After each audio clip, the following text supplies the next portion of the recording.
Dear student, आज हम लोग देखेंगे क्लास 12 की केमिस्ट्री पार्ट 1 चैप्टर नंबर 3 है केमिकल काइनेटिक्स।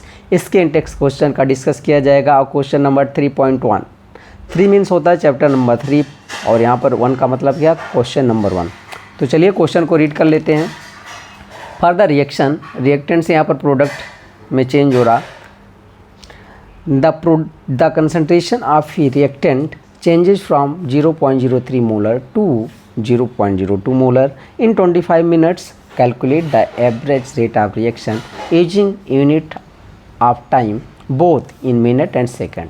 ठीक है, तो इसका आंसर देख लेते हैं। ये रिएक्शन मैंने लिख दिया, रिएक्टेंट से क्या बन रहा, प्रोडक्ट। अच्छा, एवरेज रेट ऑफ रिएक्शन का फार्मूला क्या होता है, change in concentration of reactant और प्रोडक्ट अपॉन टाइम टेकन। ठीक है, तो अब यहाँ पर रिएक्टेंट क्या हो रहा है, डिसअपियर हो रहा है। तो यहाँ के लिए जो हम लोग लिखते हैं रेट ऑफ रिएक्शन का expression minus change in concentration of reactant upon change in time. ठीक है, तो अब यहाँ पर देखेंगे जो आर है, change in concentration of R, वो क्या होता है R2 माइनस R1, और R2 यहाँ पर क्या है 0.02 मोलर, R1 क्या था 0.03 मोलर। ठीक है, और चेंज इन टाइम क्या होता है T2 माइनस T1, T1 को मान लीजिए आप 0, T2 क्या था 25 मिनट। ठीक है, तो ये कर लिया जाएगा यहाँ पर। तो इस वैल्यू को रख दीजिए इसमें, R2 की जगह पर क्या रखा 0.02 मोलर। ठीक है, माइनस 0.03 अपॉन 25। ठीक है, ये आपके पास क्या है मोलर मिनट इनवर्स। बस यहाँ पर आप सॉल्व करेंगे जब इसको, तो आपके पास आ जाएगा answer average rate of reaction का 0.004 मोलर मिनट इनवर्स। अच्छा, डेसिमल को आप राइट साइड शिफ्ट कर लें तो आपके पास क्या हो जाएगा 4 × 10⁻⁻⁴ मोलर मिनट इनवर्स। ठीक है, अच्छा जो हम लोग यूज करते हैं ना चेंज इन निगेटिव साइन, इसलिए यूज करते हैं जिससे मेरा रेट ऑफ रिएक्शन पॉजिटिव में आए। ठीक है, तो ये टॉपिक में डिटेल में इसको बताया गया है, आप टॉपिक भी देख सकते हैं। अब ये जो आपके पास मिनट में आया है, मिनट एक बार हम लोगों ने यूज किया, अब सेकंड यूज करना है। ठीक है, तो अब इस आंसर को हम लोग सेकंड में चेंज कर देंगे, तो आपके पास आ जाएगा आंसर 6.66 × 10⁻⁻⁶ मोलर सेकंड इनवर्स। ठीक है, यदि आपको स्टार्टिंग से करना है, पहले 25 मिनट को सेकंड में चेंज करना है, तो देखिए मैं राइट साइड में लिख दिया हूँ आर, सब कुछ वैल्यू आप रखिए, माइनस 0.02 माइनस 0.03 अपान, अब ये 25 जो मिनट था ना, इसको सेकंड में चेंज कर लिया गया है, 60 से मल्टीप्लाई कर दिया गया है। तो इसको सॉल्व करने के बाद आपके पास आंसर यही आएगा। ठीक है, जो कि ये आया है यहाँ पर। चलिए क्वेश्चन नंबर सेकंड हम लोग देखते हैं। क्वेश्चन नंबर सेकंड क्या कह रहा, इन ए रिएक्शन टू ए, यहाँ से प्रोडक्ट मिल रहा, the concentration of A decreases from 0.5 mole litre inverse two 0.4 mole litre inverse in 10 minute. Calculate the rate during this reaction. ठीक है, 0.5 से कहाँ पर आ रहा है 0.4, तो मुझे रेट कैलकुलेट करना है। अब रेट ऑफ रिएक्शन क्या है यहाँ पर, रेट ऑफ डिसअपियरेंस ऑफ ए। ठीक है, तो यहाँ पर देख रहे होंगे ये -1/2 change in concentration of A upon change in time, ये क्या है स्टोइकियोमेट्रिक कोफिशिएंट है। ठीक है, तो अब यहाँ पर मैं चेंज इन कंसंट्रेशन ऑफ ए को क्या लिख रहा हूँ A2 माइनस A1, और टाइम को क्या ले सकते हो आप T2 माइनस T1। ठीक है, तो चेंज इन टाइम जो दिया है 10 मिनट दिया है, यहाँ 10 मिनट लिख लिया आपने। A2 कितना 0.4 माइनस A1 कितना था 0.5, और ये आपके पास 1/2 रेट ऑफ रिएक्शन से यहाँ पर एक्सप्रेशन में लिखा गया है। तो अब आप यहाँ पर देखेंगे, इसको सॉल्व करने के बाद आपके पास आ जाएगा rate of reaction 0.05 mole litre inverse minute inverse. ठीक है, अब डेसिमल को राइट साइड में ले जाएंगे, तो यहाँ पर क्या हो जाएगा 5 × 10⁻³ मोलर मिनट इनवर्स।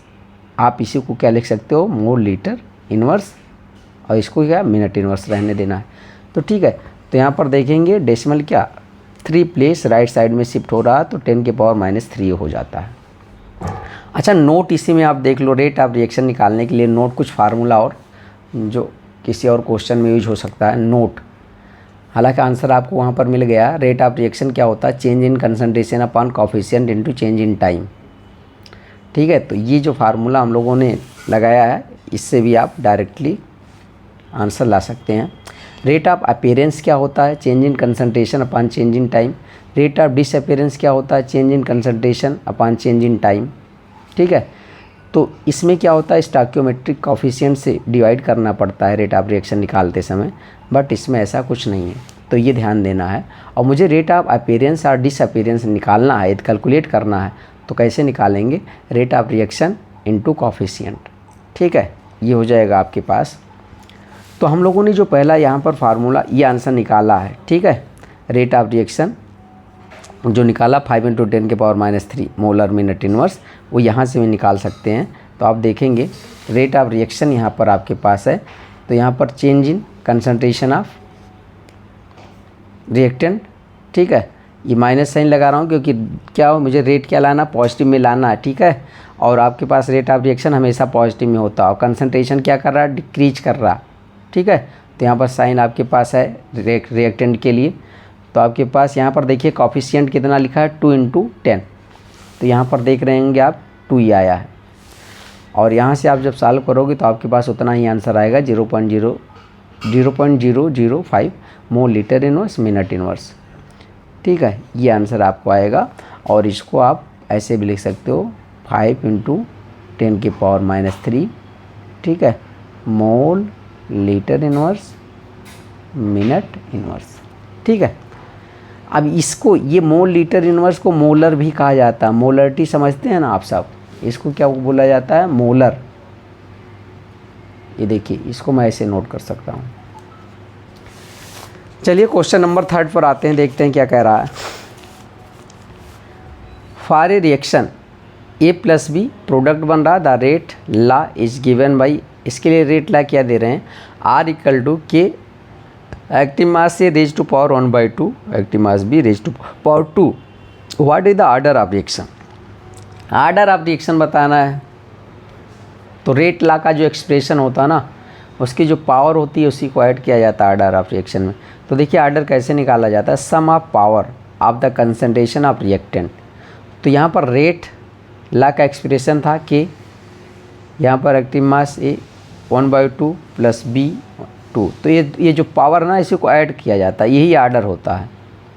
तो दोनों की पावर को ऐड कर लिया जाए, तो 1/2 + 2, तो 1/2 प्लस, अब यहाँ पर हम लोग क्या कर रहे हैं, 2 × ऊपर 2 से यहाँ पर मल्टीप्लाई किया गया, नीचे 2 से, जिससे हम लोगों का डिनोमिनेटर क्या हो जाए, सेम हो जाए, ठीक है। तो यहाँ पर क्या हो जाएगा, 1/2 + 4/2, इसको लिख सकते हैं 1 + 4/2 और 5/2 ऑर्डर आ जाएगा आपका, ठीक है। तो ऑर्डर क्या आ जाएगा, 5/2 और 2.5, इसके लिए ऑर्डर आ जाएगा। चलिए देखते हैं क्वेश्चन नंबर 4 क्या कह रहा है। The conversion of molecules X to Y, X से Y में कोई मॉलिक्यूल कन्वर्ट हो रहा, फॉलो सेकंड ऑर्डर काइनेटिक्स। अच्छा, ये सेकंड ऑर्डर होगा, ठीक है। If concentration of X is increase to 3 times, अच्छा X का कंसंट्रेशन 3 टाइम्स इंक्रीज कर दिया जाए, how will it affect the rate of reaction. चलिए देखते हैं, सेकंड ऑर्डर के लिए इन्होंने पहले डिसाइड कर दिया है। फॉर द रिएक्शन कोई है X से Y में चेंज हो रहा। अच्छा, फॉलो सेकंड ऑर्डर काइनेटिक्स, तो इसके लिए रेट ऑफ रिएक्शन क्या होता है, ये K और X रेज टू पावर 2 यहाँ पर है। ये क्वेश्चन नंबर 1 ले लिया। अच्छा, ये तो आपके पास क्वेश्चन नंबर 1 है सेकंड ऑर्डर के लिए। अच्छा, if the concentration of X is increase 3 times, अब ये जो X था कंसंट्रेशन, इसको 3 टाइम्स इंक्रीज करना है। तो दूसरा मेरे पास एक्सप्रेशन R' क्या आ रहा है, K, और यहाँ पर मैंने क्या कर दिया, 3X कर दिया, ठीक है। अब 3X, तो इसको सॉल्व करने पर आपको क्या मिल जाएगा, K, ठीक है, इंटू 9x²। तो आपके पास ये हो जाएगा दूसरा इक्वेशन। अब आप देखेंगे तो dividing equation second by equation 1, ये जो इक्वेशन सेकंड हमें मिला है इसे 1 से डिवाइड कर देंगे, तो R'/R, तो K × 9x² K × x²। तो आप यहाँ पर देखेंगे कि ये वैल्यू क्या है, यहाँ पर कैंसिल हो जाएगी, x² चला जाएगा, बचेगा 9। तो हमारा जो न्यू रेट ऑफ रिएक्शन हो जाएगा, यहाँ पर देखेंगे आप, it means that the rate of formation of Y will be, ठीक है। तो रेट ऑफ फॉर्मेशन क्या पूछा था, Y का, विल इंक्रीज बाई 9 टाइम्स। तो जो पहले रेट ऑफ रिएक्शन था, अब जब कंसंट्रेशन 3 टाइम्स कर दिया जाएगा तो अब रेट ऑफ रिएक्शन क्या हो जाएगा, 9 टाइम्स हो जाएगा। और इसकी स्पीड बनने की क्या होगी, 9 टाइम्स वाई के बनने की स्पीड हो जाएगी। तो आपके पास यहाँ पर आंसर आ जाएगा 9 टाइम्स।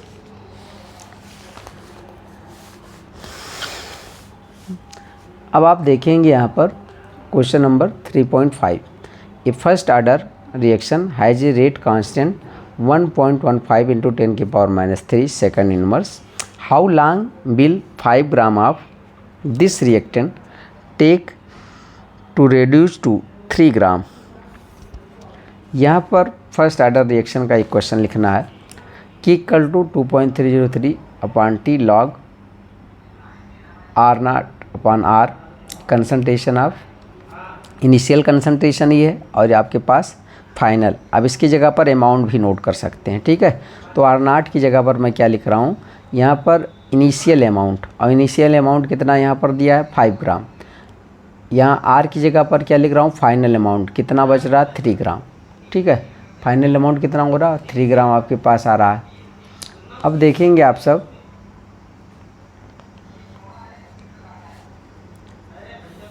तो यहाँ से K दिया है, रेट कांस्टेंट क्वेश्चन में दिया है, T क्या होता है बेटा, टाइम। तो आप देखेंगे यहाँ पर मुझे क्या निकालना है, टाइम निकालना है। तो इस एक्सप्रेशन को मैं ऐसे लिख सकता हूँ, T = 2.303/K log, ये आपके पास है initial amount upon final amount. तो यहाँ पर रखेंगे आप तो ये ग्राम से ग्राम जाएगा और log 5/3 आपके पास बचने वाला है सब वैल्यू रखने के लिए। तो हम लोग जानते हैं कि log 5/n जो यहाँ पर आपके पास है, इसको मैं log m/n को क्या लिख सकता हूँ, log m - log n। तो यहाँ से आप देखेंगे तो log 5 की वैल्यू ये होती है और log 3 की वैल्यू यहाँ पर ये हो जाएगी। तो इसको मैं लिख रहा हूँ log 5 - log 3, ठीक है। सब डाटा को कॉपी कर लिया और ये इससे मैं ये वैल्यू माइनस करने पर ही मेरे पास आंसर आ जाएगा। तो यहाँ से जो टाइम आपको निकल करके आएगा वो 444 सेकेंड, ठीक है, 444 सेकेंड निकल करके आ जाएगा। अब क्वेश्चन नंबर 6 की बात करते हैं। क्वेश्चन नंबर 6 में देखिए क्या कह रहा, time required to decompose SO2Cl2 to half of its initial amount is 60 minutes. If the decomposition is a first order reaction, calculate the rate constant of the reaction. Rate constant calculate करना है और इन्होंने क्या दिया है, half life दिया है। तो जब हाफ लाइफ दिया हो, रेट कांस्टेंट आपको कैलकुलेट करना हो, तो फर्स्ट ऑर्डर के लिए क्या होता है formula, rate constant equal to 0.693/T half. अच्छा, T हाफ दिया है 60 मिनट, इसको सेकंड में कर लेंगे तो आपको 3600 सेकंड मिल जाएगा, ठीक है। और इस फार्मूले पर आप इस वैल्यू को रख करके K निकाल लेंगे। तो K आपके पास क्या आ जाएगा बेटा, 1.925 इंटू 10⁻⁻4 सेकंड इनवर्स, यहाँ से K निकल जाएगा। क्वेश्चन नंबर 7 देखते हैं। What will be the effect of temperature on rate constant, the rate constant of A reaction is nearly doubled. यहाँ पर देखिए क्या कह रहा है कि what will be the effect of temperature on rate constant, rate constant और temperature का क्या इफेक्ट बढ़ता है। तो आंसर यहाँ पर देखेंगे आप, the rate constant of A reaction is nearly doubled with 10 degree rise in temperature. जब 10 डिग्री टेम्परेचर इंक्रीज करते हैं तो रेट कांस्टेंट क्या हो जाता है बेटा, डबल हो जाता है। The reason is that number of effective collision becomes almost double. Effective collision जो होता है वो क्या होता है, डबल हो जाता है। The exact dependence of the rate of reaction can be given by Arrhenius equation, ठीक है। Rate of reaction can be given by Arrhenius equation. Arrhenius equation क्या यहाँ पर है, K = A × e⁻⁸ ये क्या होता है, frequency factor, or Arrhenius constant, T temperature, K rate constant, ये क्या है एक्टिवेशन एनर्जी, R क्या है यहाँ पर बेटा, गैस कांस्टेंट, ठीक है। अब क्वेश्चन नंबर 8 की बात करते हैं हम लोग। क्वेश्चन नंबर 8 को रीड कर लीजिए। The rate of the chemical reaction doubled for an increase of 10 kelvin in absolute temperature from 298 kelvin. Calculate activation energy. ठीक है, तो T1 जो टेम्परेचर था क्या था 298 केल्विन, T2 क्या है 10 केल्विन इंक्रीज करना है, तो यहाँ पर 308 केल्विन आपका हो गया। अब भी also know that rate of the reaction double when temperature is increase by 10 degree. 10 degree temperature increase करते ही रेट ऑफ रिएक्शन क्या हो जाता है, डबल हो जाता है। ठीक है, तो therefore let us take the value of, अब मैं K1 की जगह पर क्या लिख रहा हूँ K, एंड K2 जो है उसको 2K लिख रहा हूँ। ठीक है, रेट कांस्टेंट। R की वैल्यू क्या 8.314 joule kelvin inverse mole inverse. According to Arrhenius equation log K2 upon K1 equal to E upon 2.303 R T2 minus C1 upon T1 into T2। तो अब यहाँ पर मैंने K2 की जगह पर क्या लिखा है बेटा 2K, और K1 की जगह पर K, इसको नोट कर लिया। ये मुझे निकालना है 2.303 फार्मूला में। R की वैल्यू यहाँ पर लिखा है 8.314, और यहाँ टेम्परेचर T2 कितना था 308 माइनस 298 अपॉन 298 इंटू 308, ये कर लिया गया। इन वैल्यू को साफ करने में यहाँ पर आप देखेंगे log 2, और यहाँ से ये निकालेंगे तो log 2 की वैल्यू क्या होती है 0.3010। ये वैल्यू यहाँ पर रख देंगे log 2 की जगह पर, और यहाँ से आपका एक्टिवेशन एनर्जी निकल करके आ जाएगा। ठीक है, 52.9 किलो जूल मोल इनवर्स। ठीक है, यह आपके पास क्या आ जाएगा 52867.584 जूल मोल इनवर्स। इसको किलो जूल में चेंज कर दिया, 3 डेसिमल को आप इधर शिफ्ट कर दिया। ठीक है, अब ये जो आंसर आया 52.9 किलो जूल मोल इनवर्स, ये आपके पास थोड़ा सा डिफरेंस आंसर हो सकता है। There is slightly difference in this answer from NCERT book. NCERT में क्या लिखा है 52.897 किलो जूल मोल इनवर्स। ठीक है, तो ये राउंड आप कर देंगे आप, तो ये हो जाएगा 9, तो आंसर लगभग सेम ही है। क्वेश्चन नंबर 9 का डिस्कस हम लोग करते हैं अब।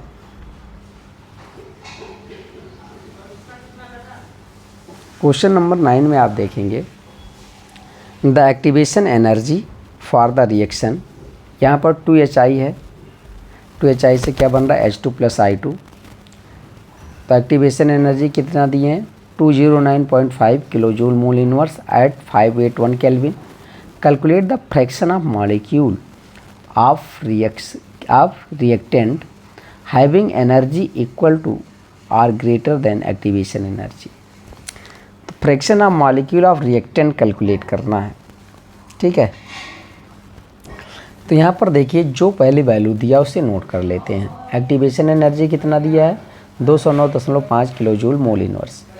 इसको मैं क्या जूल में चेंज कर लूँ तो मेरे पास क्या हो जाएगा 209.5 इंटू 10 की पावर 3 जूल मोल इनवर्स। ठीक है, टेम्परेचर 581 केल्विन, और यहाँ पर R की वैल्यू 8.314, और यहाँ पर आर्हेनियस इक्वेशन का फार्मूला क्या होता है K equal to A into E raise to power minus A by RT। ठीक है, या हम लोग इसको इधर ले आएँ तो K अपान A हो जाएगा। K अपान A जब हो जाएगा तो आपके पास ये हो जाए E raise to power minus A by RT। ये किसके बराबर होता है fraction of molecule having energy equal to or greater than activation energy. ठीक है, ये वैल्यू। तो मुझे क्या करना है अब यहाँ पर एज्यूम करना let x be fraction of molecule. तो x किसके इक्वल हो जाएगा E raise to power A upon RT के। ठीक है, दोनों का लाग ले लीजिए ln। ठीक है, नेचुरल लाग ln x ये हो जाएगा equal to ln E raise to power A by RT। अब क्या करते हैं ln को log बेसी में चेंज करते हैं, log बेसी।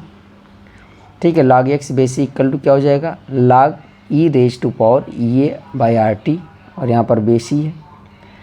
तो अब देखेंगे इसको ऐसे कॉपी कर लेंगे और जो पावर वाली वैल्यू इधर आ जाएगी तो minus A by RT log E बेसी